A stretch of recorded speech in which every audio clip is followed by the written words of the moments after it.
السلام عليكم صاحبيال soo dhawaada muuqaalkan maanta waxaan ku tusaynaa meel aad iyo aad cajiib ah oo ku wacan daawashada dalxiiska iyo waqti ku qaadashada. meeshani waxay ku taalaa London waana madxafka weyn ee lagu magacaabo British Museum. runtii waxaa ku kaydsan taariikh aad iyo aad u weyn. marka aad timaadid madxafka kadibna aad gudihiisa soo gashid qaybta koobaad waxaa kula kulmaysaa hoolkan aad u jeedaan oo ah runtii mid aad iyo aad u weyn.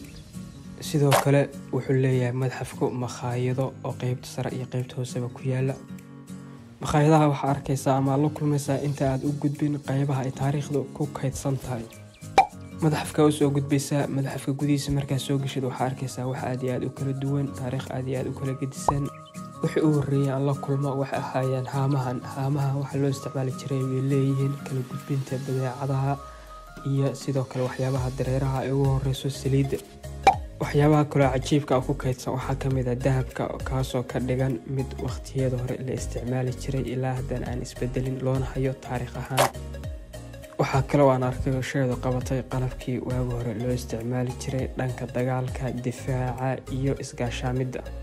waa aalad u muuqata inay ka samaysan tahay bir laakiinse ma taaban lamana ogola in la taabto.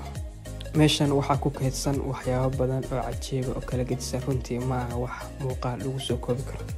markan waxaan arkaynaa saaxiibayaal qaybta lacagihii la isticmaali jiray iyo kuwa hadda la isticmaalo intaba ka wada kooban. lacagaha ujeedaan waa lacagaha laga isticmaalo wadamo badan adduunka maanta ku yaala. sidoo kale anoo lacagtii shilin Soomaaliga raadinaya waxaa iga soo horbaxay lacagta Somaliland.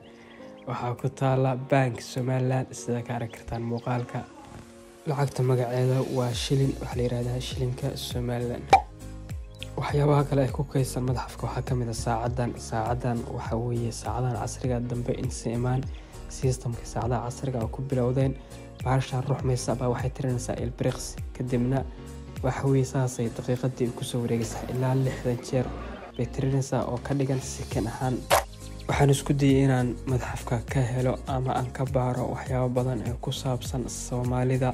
runtii si wanaag anoo baaraya waxaan arkay qayb Afrika ku taalo. sidii baan gudaha ugu soo galay kadibna waxaan ka dhaxlay macluumaad iyo taariikh ku saabsan Soomaalida oo laga keediyay oo bartaan yaala.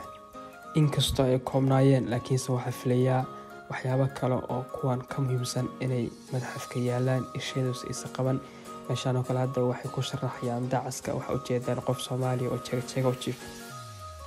ugu dambeyntii waxyaabahaas dhan markaad soo aragtid madxafka wuxuu leeyahay maktabad ama library loogu talagalay in qofkii wax akhristo u baahan wax ku akhristo.